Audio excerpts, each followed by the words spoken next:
देख क्या रहे हो? उठाओ इसे और फेंक के आओ महामारी शिविर में।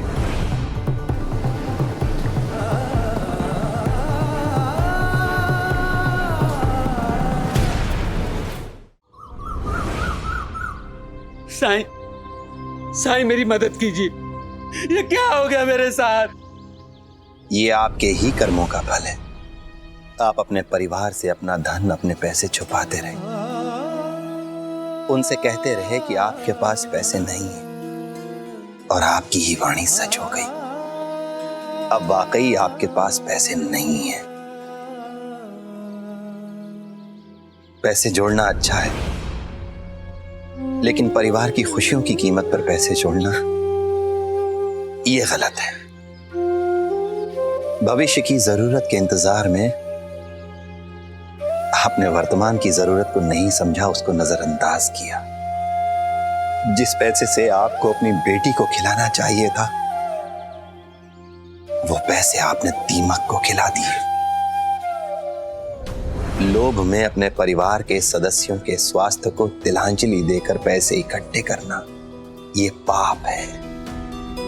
अपना भविष्य सुरक्षित करना चाहते थे ना, पर असली भविष्य तो हमारे बच्चे होते हैं। पैसे जमा करने के लोभ में आपने अपना भविष्य भी बर्बाद किया और वर्तमान भी।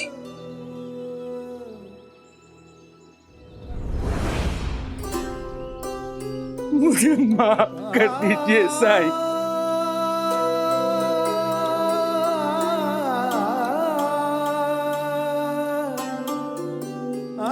मुझे माफ कर दो। मैं कभी अच्छा पति और अच्छा पिता नहीं बन पाया। मैंने सब कुछ बर्बाद कर दिया।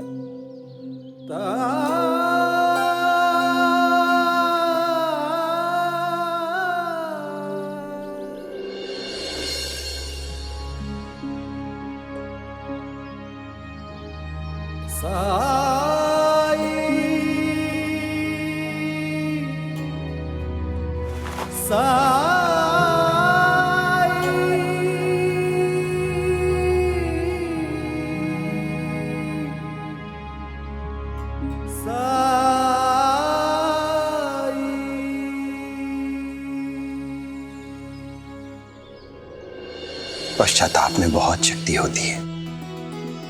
अब जबकि आप संभल चुके हैं, बदल चुके हैं, तो अपने परिवार की खुशियों पर ध्यान दीजिएगा।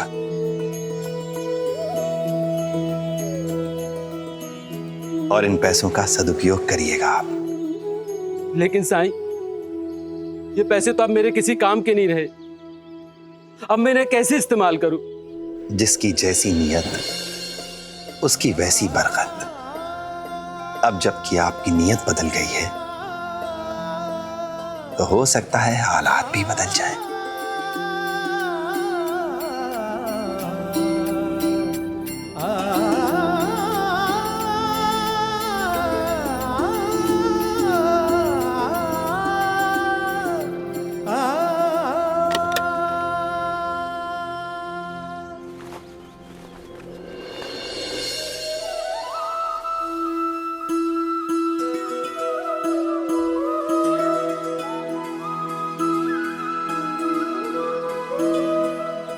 बैरागी बिरकत भला,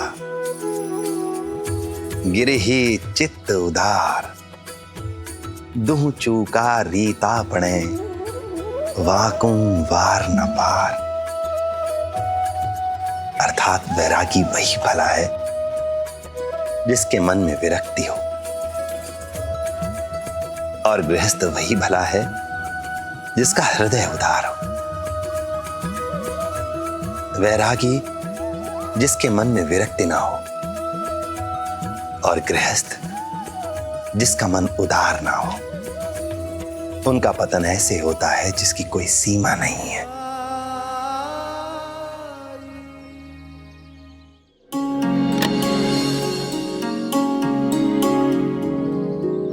साईं, आज आपने मेरी आंखें खोल दी। अब मैं अपने परिवार का पूरा ध्यान रखूंगा, उदार बनूंगा। जब कठिनाई छाई तू ही भटके राही को तूने रास्ता दिखाया, ये लो। तूने भक्तों का बेड़ा पार लगाया। तेरी महिमा मेरे साईं कौन जान पाया। ओम साई ओम साई ओम साई ओम साई ओम साई ओम। बेटी, आज से मैं तुम्हारे लिए बहुत अच्छे अच्छे पकवान लेके आऊंगा। आज के बाद मैं तुम्हें कभी भूखा नहीं रखूंगा। तुम्हारे लिए अच्छे अच्छे कपड़े भी लेके आऊंगा मैं। साईं, आप पैसे नहीं लेते ना? आप थोड़ा रुकिए, मैं आपके लिए भिक्षा लेके आता हूं। फिर किसी दिन। अभी चलता हूं, किसी को मेरी सख्त जरूरत है। राम जी भला करें।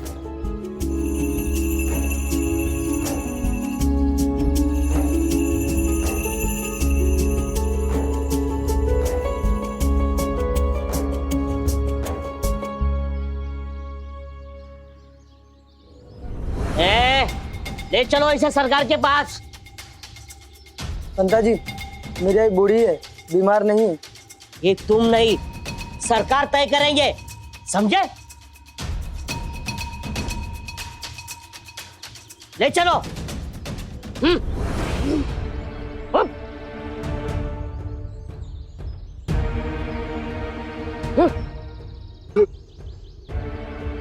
उठाओ। बैठो।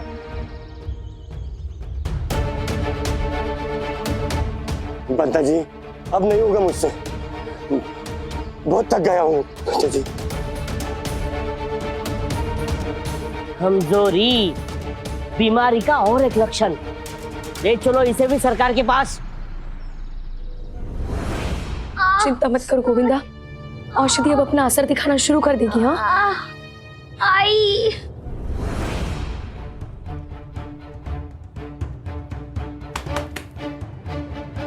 घर में कोई बीमार है?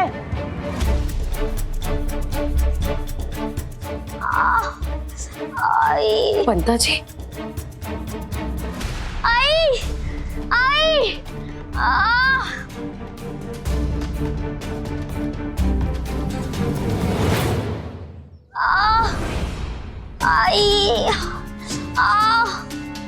आई। क्या आपने सरकार की मुनादी नहीं सुनी? जो बीमार है उसे सरकार के पास ले जाना जरूरी है। पता नहीं है क्या महामारी फैली हुई है, आपकी लापरवाही से पूरे गांव की जान जा सकती है। नहीं नहीं पंता जी, ये महामारी से ग्रस्त नहीं है, ये बस बीमार है। मैंने दवाई दे दी है, ये ठीक हो जाएगा। मुझे कुछ नहीं सुनना।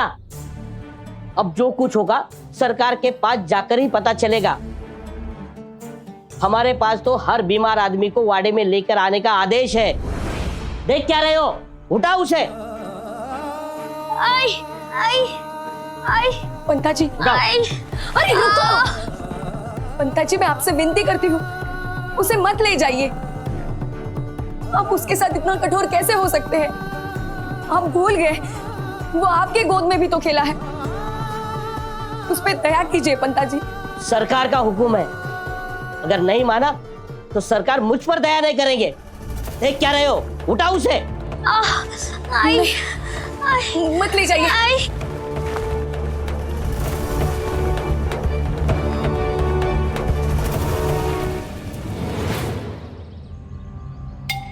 जाओ, बाहर जाके खड़े हो जाओ।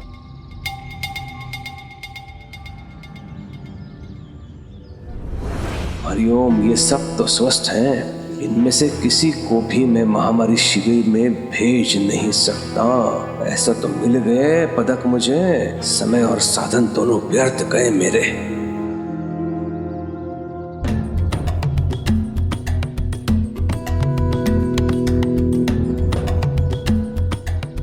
हरिओम हरिओम। चलो।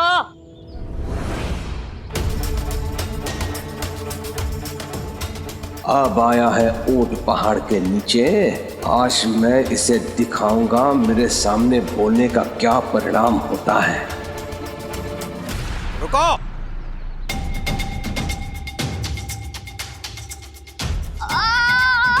सरकार, गोविंदा की तबीयत बहुत खराब है। अगर वो महामारी की चपेट में हुआ तो? आई हरिओम हरिओम, कर्मों का फल तो भुगतना ही पड़ता है। इसकी मां ने रीति रिवाजों को तोड़कर पाप को अपना लिया तो भगवान का प्रकोप तो बरसेगा ही ना। इसमें कोई संदेह नहीं कि महामारी सबसे पहले इसके घर को ही चुनेगी, और चुना। चलो अंदर। रुको, नीचे रखो। इसे लेकर वाड़े में कहां घुसा चला आ रहा है? इसे वाड़े में घुसा कर इनके पाप का भागीदार नहीं बनना चाहता मैं। इसे वाड़े के चार दीवारी के बाहर ही रखो, यही उसकी सही जगह है। तरस खाओ दादा उस पे। रोक दादा, कल तो बड़ी बड़ी बातें सुना के गई मुझे। मैं तुम पर निर्भर नहीं हूं, ये वो। अब जा उसके पास जिस पर तुम निर्भर है। चली जाऊंगी मैं, लेकिन गोविंदा को छोड़ दो। आई मुझे उसे लेकर जाने दो, मैं किसी को परेशान नहीं करूंगी। आई उसकी हालत तो देखो, उसके पेट में दर्द है आई और बहुत तेज बुखार भी है। उस पे तरस खाओ। आई गोविंदा के सारे लक्षण महामारी के हैं। क्या इसका अर्थ यह है कि बीमारी सच में शिरडी पहुंच गई है? मुझे उसे ले जाने दो। पानी, आई पानी, ले जाने दो मुझे। चुप मूर्ख स्त्री, तेरा ये बेटा महामारी से ग्रसित है।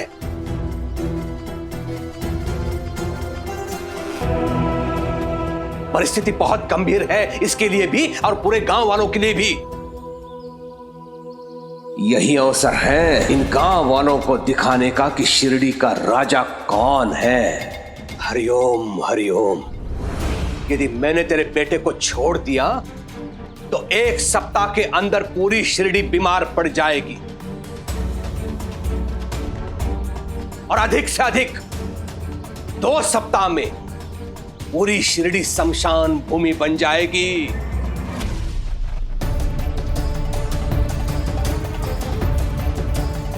इस महामारी को रोकने का एक ही हल है, और वो है गोविंदा को महामारी शिविर में रखा जाए। ये शिविर गांव के बाहर एकांत में होगा। महामारी से पीड़ित रोगियों को वहां रखा जाएगा, और शिविर में जाने वाला पहला रोगी गोविंदा होगा। नहीं, मेरे गोविंदा को मत भेजे वहां। वो मेरे बगैर जीवित नहीं रह पाएगा, और मैं भी उसके बगैर जीवित नहीं रह पाऊंगी।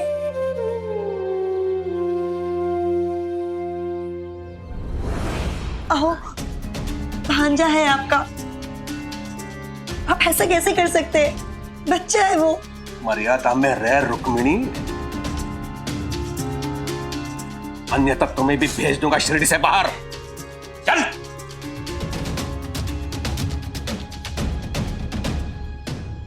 नहीं सरकार, आप ऐसा कुछ नहीं कर सकते। अब मैं भी देखती हूँ मेरे बेटे को कौन मुझसे दूर करता है। तो अंग्रेज सरकार के विरुद्ध जाएगी तू, और वो भी अकेली। तेरे बेटे के कारण बाकी गांव वाले मरने लगेंगे, तब क्या करोगी तुम?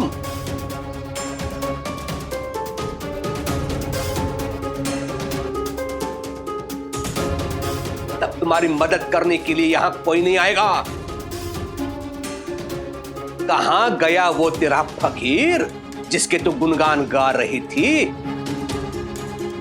बुला उसे, फिर स्वयं देख लेना। वो भी तुम्हारे बेटे को दूर जाने से नहीं रोक सकता,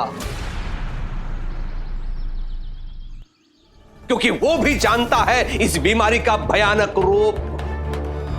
इसलिए तो तुम्हारी मदद करने नहीं आया यहां। आई देख क्या रहे हो? उठाओ इसे और फेंक के आओ महामारी शिविर में। जी सरकार।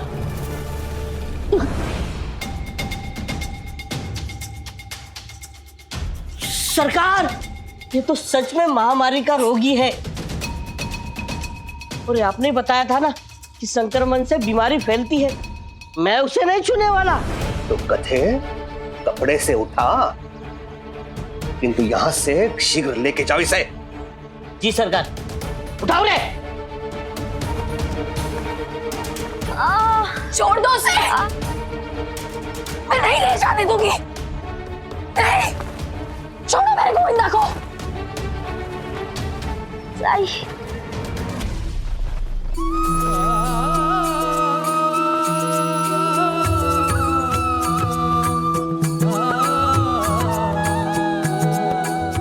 ये क्या हो रहा है? हाँ?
साई, गोविंदा, कुछ नहीं होगा तुम्हें, मैं तुम्हारे साथ हूं। ए पाखंडी, तेरा इतना दुस्साहस कि तुम मेरे वाड़े में प्रवेश करे। मुझे मेरे अपनों की देखभाल करने से कोई नहीं रोक सकता। तेरा काला जादू यहां नहीं चलने वाला। मैं भी देखता हूं तो कैसे बचाता है गोविंदा को। गोविंदा को महामारी शिविर जाना ही होगा।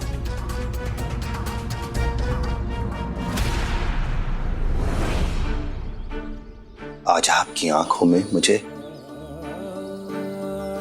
चिंता की जगह अहंकार क्यों दिखाई दे रहा है कुलकर्णी सरकार?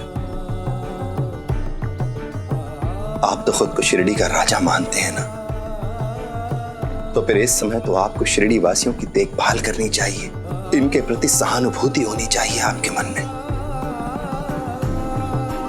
लेकिन आप ये सिद्ध करने पर लगे हुए हैं कि कौन बड़ा है,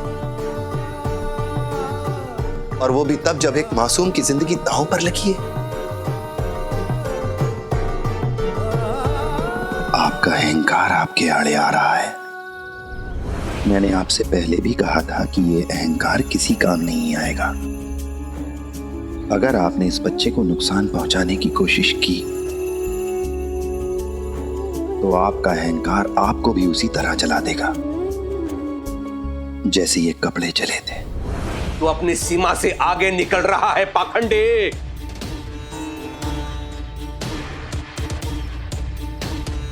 ये कोई मामूली सर्दी खांसी वाली बीमारी नहीं है जो तू अपनी राख देके उसे ठीक करे।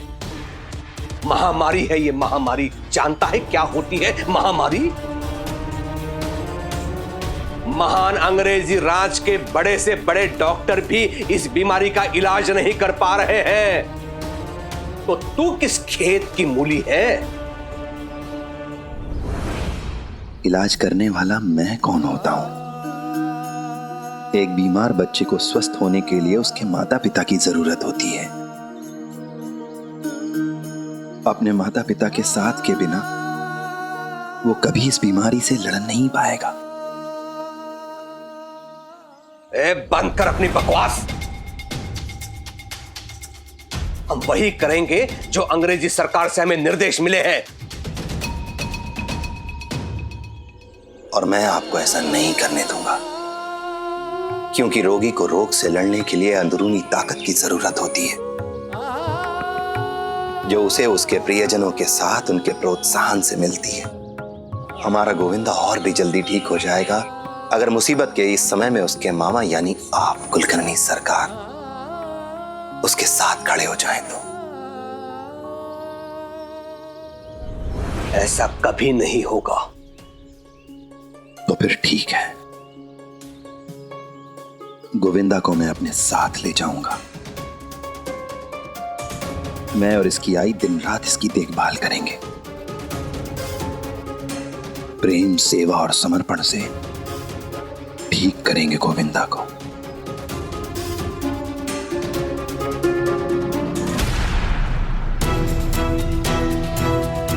तुम सब मरोगे यदि इस फकीर को, इस गोविंदा को यहां से ले जाने दिया तो समझ लेना तुम सब लोग अपने प्राणों के साथ खिलवाड़ कर रहे हो। ए फकीर, कान खोल के सुन ले, यदि गोविंदा के कारण एक भी गांव वाले को कुछ हुआ तो उसका गंभीर परिणाम तुम्हें भुगतना पड़ेगा।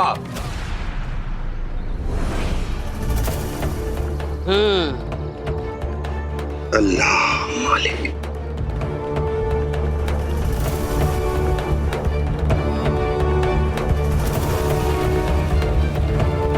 हरिओम। आई आई आई आई चुप हो जाइए चिउताई। गोविंदा अब साईं की छत्र छाया में है। अब कोई इसका बाल भी बांका नहीं कर सकता।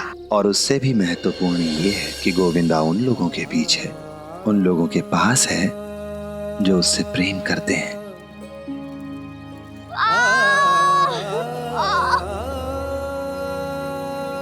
और अब तो गोविंदा के बाबा भी आ गए हैं।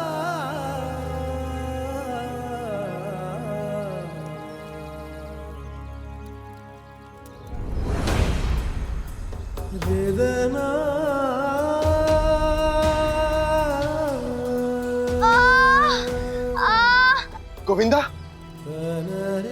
आई गोविंदा,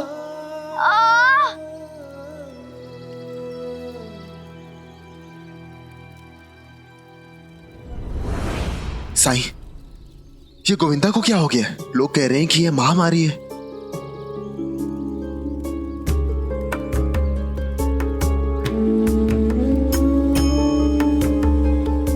साईं, जरा सुनिए।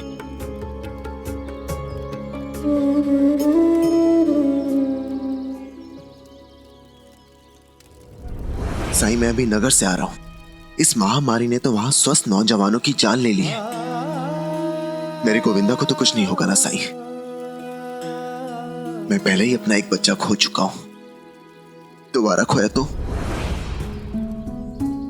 श्रद्धा और सबूरी रखिए श्रीकांत जी, इससे गोविंदा को भी हिम्मत मिलेगी बीमारी से बाहर निकलने की। आई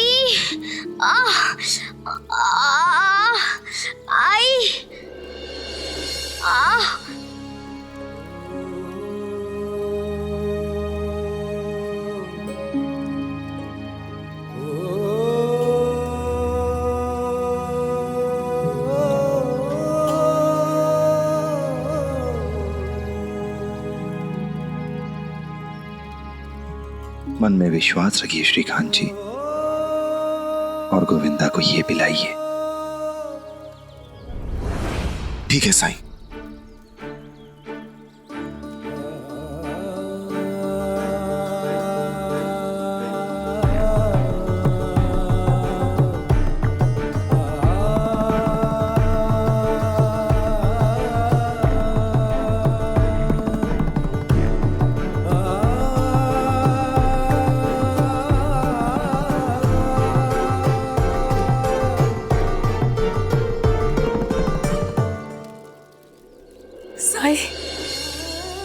फिर इसे नींद आ गई। बेचारा कब से सो नहीं पा रहा था। सबूरी रखो जीव, हमारे गोविंदा को कुछ नहीं होगा। साईं के होते हुए कभी भी किसी के साथ कुछ गलत नहीं हो सकता।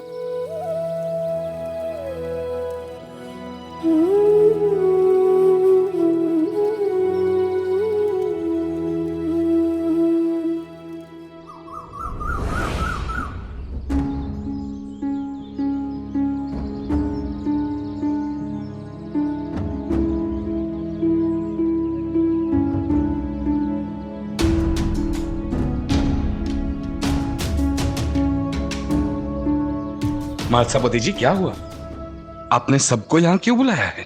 मैं आप सबसे बहुत जरूरी बात करना चाहता हूँ, महामारी के विषय में। महामारी?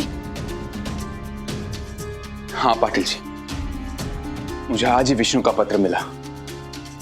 उसे पढ़कर मैं वाकई में सोचने पर मजबूर हो गया।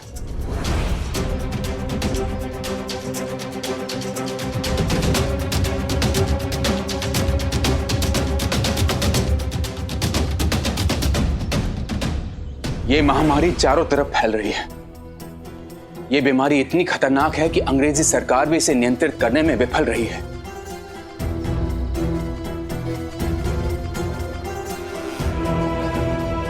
उसने पत्र में यह भी लिखा है कि इस बीमारी के कारण बंबई के आसपास हजारों लोगों की अकाल मृत्यु हो गई है।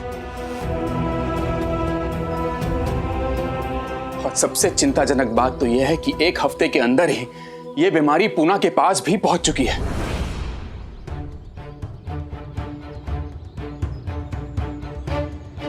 दो दिन पहले नीम गांव में रात भर में एक ही परिवार के पूरे सदस्य इस बीमारी की चपेट में आ गए और उनकी मौत हो गई।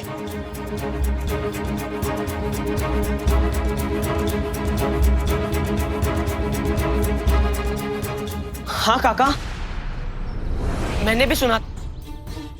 आज ही मेरा सहायक बता रहा था कि सब जगह की हालत बहुत खराब है। उसने तो ऐसे कई स्थान देखे हैं जहां गांव की आधी से ज्यादा आबादी को महामारी शिविर में भेज दिया गया है। तब तो वाकई ये बहुत गंभीर समस्या है। इसीलिए तो मैं इतना चिंतित हूं पाटिल जी। तब तो ये महामारी किसी भी समय शिरडी में पहुंच सकती है। पहुंच सकते हैं क्या मतलब? आपने सुना नहीं, गोविंदा महामारी से पीड़ित है। इसका मतलब यह है कि यह बीमारी पहले यहां आ चुकी है। तो अब हम क्या करें? अब तो शिरडी से जाने में ही भलाई है, कहीं बहुत दूर।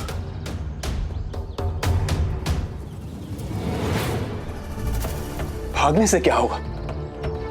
जो बीमारी बंबई से यहां तक पहुंच सकती है वो कहीं भी जा सकती है। हाँ, महासभापति जी सही कह रहे हैं। उल्टा ऐसी स्थिति में शिरडी से ज्यादा सुरक्षित और कोई जगह हमारे लिए हो ही नहीं सकती, क्योंकि केवल एक यही जगह है जहां कोई है जो सच में हमारी मदद कर सकता है।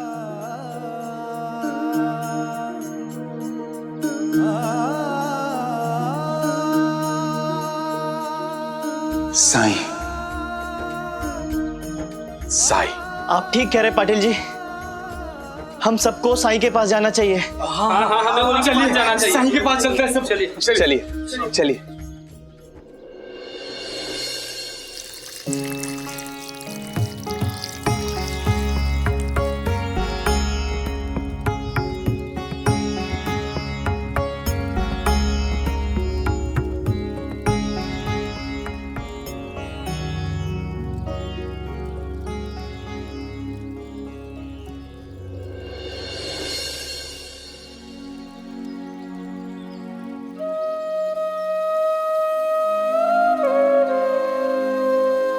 चिवताई, आप कल रात से गोविंदा की देखभाल कर रही हैं, थक गई होंगी, थोड़ा आराम कर लीजिए। श्रीकांत जी, आप भी विद्यालय जाकर अपने विद्यार्थियों को पढ़ाइए। बच्चों की पढ़ाई रुकनी नहीं चाहिए। गोविंदा को इस हाल में छोड़कर कैसे जाओ साईं? हाँ साईं, जब तक गोविंदा ठीक नहीं होता हमें चैन कैसे मिल सकता है? चिवताई, अगर आपकी खुद की तबीयत खराब हो गई तो फिर गोविंदा की देखभाल कौन करेगा? आप स्वस्थ होंगी तभी तो इसकी देखरेख कर पाएंगी ना। और श्रीकांत जी, विद्यार्थियों के प्रति आपकी कुछ जिम्मेदारी है। आपको अपनी जिम्मेदारी से पीछे नहीं हटना चाहिए। राम जी की कृपा से गोविंदा की सेहत में सुधार हो रहा है और वो अभी थोड़ी देर और सोएगा। मालिक ने चाहा तो सब अच्छा होगा। आप लोग जाइए।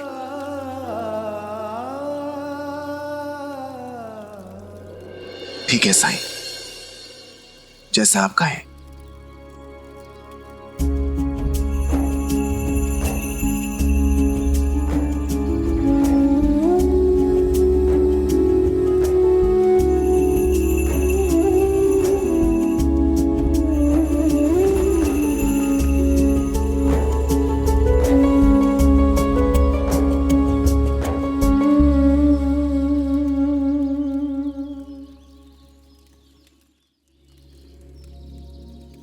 चिवताई, आप भी जाइए, आराम कीजिए।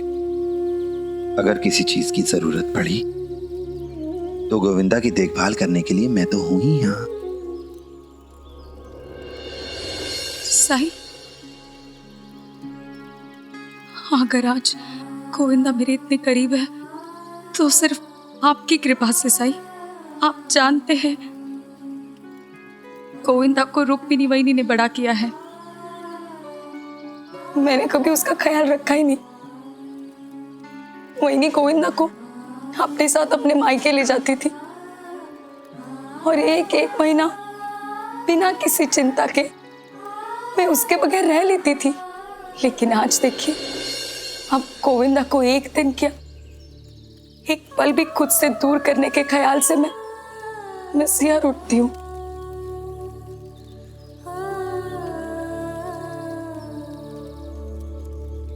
साईं,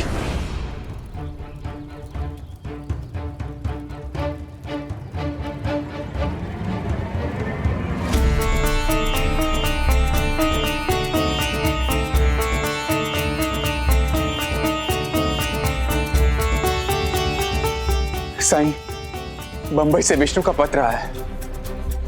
उसने महामारी के बारे में विस्तार से लिखा है।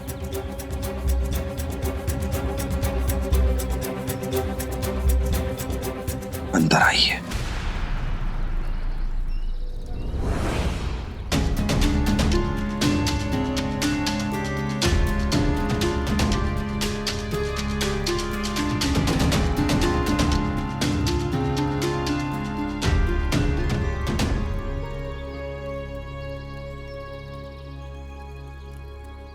बायजामा, घड़े के पानी को बाहर चूल्हे पर चढ़ा दीजिए और जब पानी उबल जाए उसके बाद ही किसी को पीने के लिए दीजिएगा, क्योंकि आज से सब लोग उबला हुआ पानी ही पिएंगे।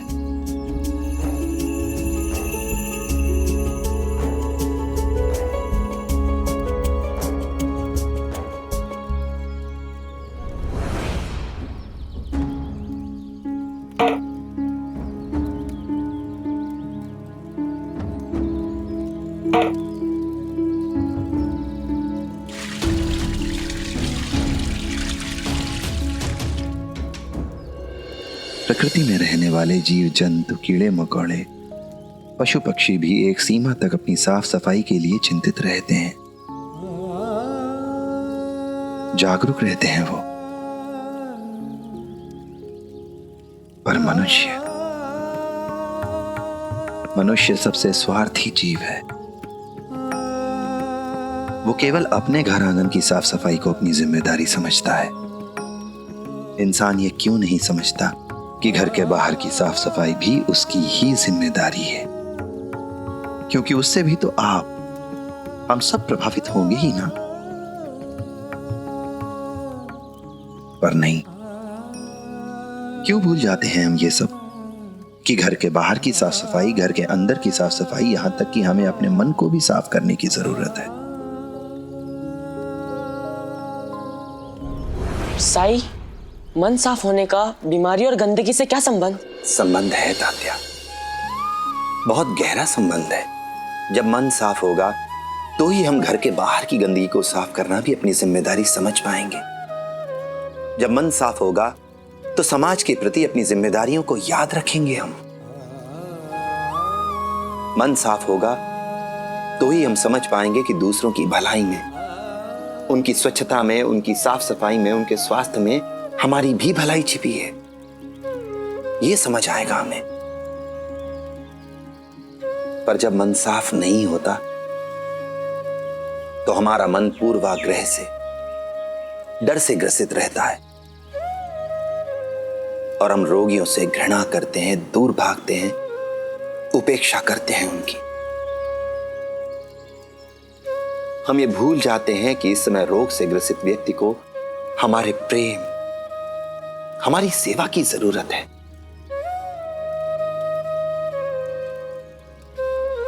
और सच्ची सेवा तो हम तभी कर सकते हैं जब हमारा मन स्वच्छ हो।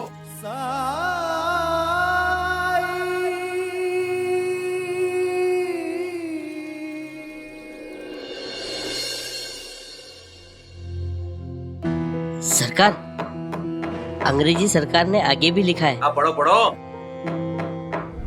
बंबई से शुरू हुई महामारी दूर दूर तक फैली हुई है। चूंकि आपके पास 2 गांव है, इसीलिए आपको 2 गुना चौकना रहना होगा। वैसे अब तक आप दोनों गांव को नियंत्रित करने में सफल रहे हैं, जो अच्छा है।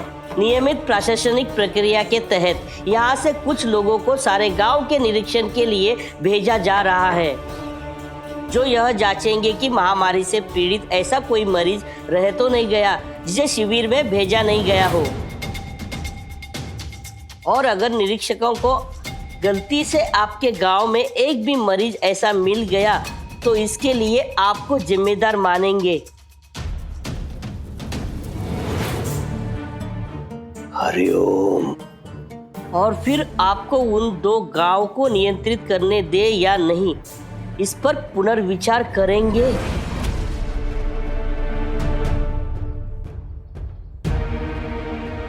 सरकार, अब हम क्या करेंगे? गोविंदा को तो उस फकीर ने अपने खंडर में रख लिया है। गोविंदा का क्या करना है वो बाद में देख लेंगे पंता।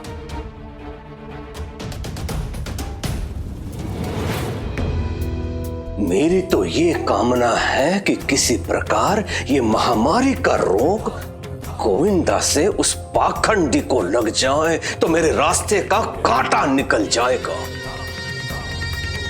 सदैव के लिए। लेकिन उससे पहले यह सुनिश्चित करना होगा पंता कि ये गोविंदा गांव वालों के लिए कहीं उदाहरण ना बन जाए। महामारी से पीड़ित रोगी शिविर में जाने की जगह कहीं उस पाखंडी के पास न पहुंच जाए। इसे रोकना होगा। तुम एक काम करो। जी सरकार।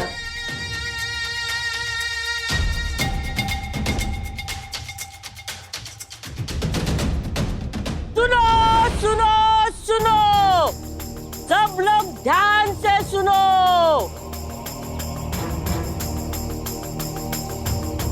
कुलकर्णी सरकार ने फरमान जारी किया है, सभी बीमार लोग खुद ब खुद शिविर में चले जाए। जब साई हमारे साथ है तो कोई क्यों जाए? क्योंकि तुम्हारे उस पाखंडी को अंग्रेजी सरकार ना वैद्य मानती है ना डॉक्टर। चुपचाप फरमान सुन। बीमारी से पीड़ित जो भी व्यक्ति शिविर में जाने से इनकार करता है उसे बीमारी फैलाने के जुर्म में दोषी माना जाएगा और उसे अंग्रेजी साम्राज्य का दुश्मन समझा जाएगा और उस पर अपराधियों की तरह कार्रवाई की जाएगी। तुम लोगों को चेतावनी देना मेरा काम था, जो मैंने दे दी। अपनी भलाई चाहते हो तो सरकार का आदेश मानोगे, क्योंकि तुम्हें पता है तुम्हारे लिए क्या अच्छा है और क्या बुरा। ध्यान रहे, एक बेहद खतरनाक, जानलेवा, संक्रामक महामारी तुम्हारे दरवाजे पे दस्तक दे रही है। उसका अगला शिकार कोई भी हो सकता है, कोई भी। चलो।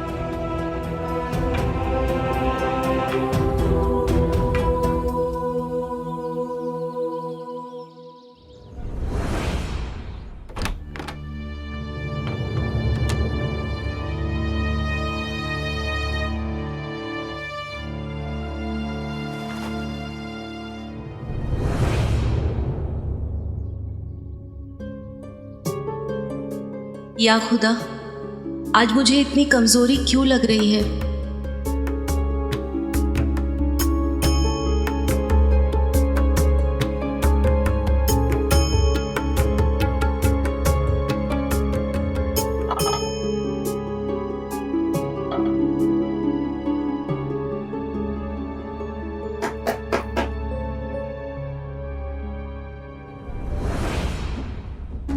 अरे सबा, आओ ना।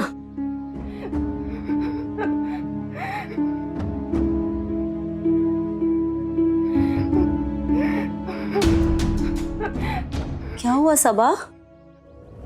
बताओ सबा, क्या हुआ?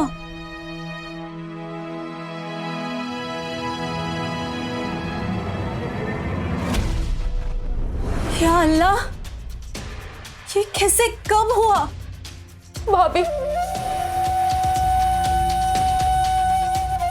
चुप हो जा सबा, कुछ तो बता, क्या बात है, कैसे हुआ ये सब?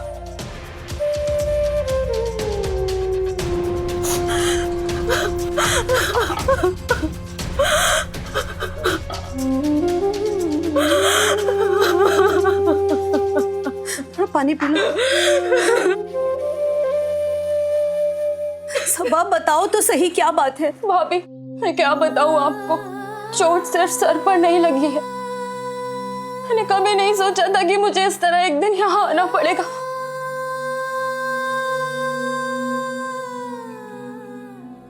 चल मेरे साथ।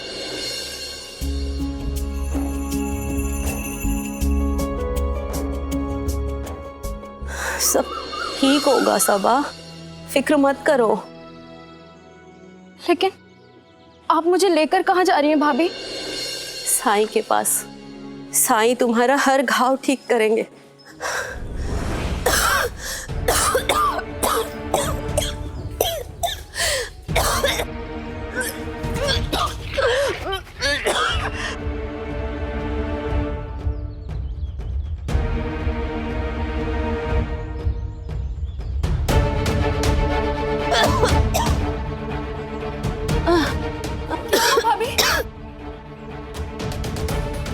सबा, मुझे चक्कर आ रहा है, थोड़ी देर ठहर के चलते हैं। उल्टी, चक्कर, कमजोरी, ये तो महामारी के लक्षण है।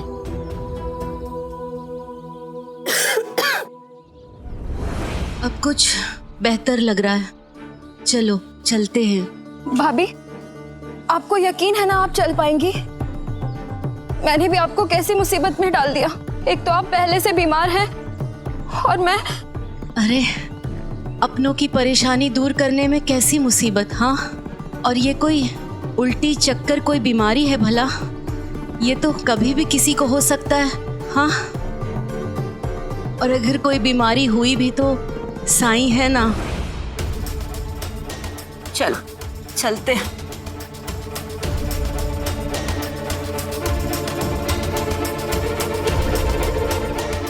फिर भी उस फकीर के पास जा रहे हैं, मुझे जल्दी जाकर सरकार को सूचित करना चाहिए।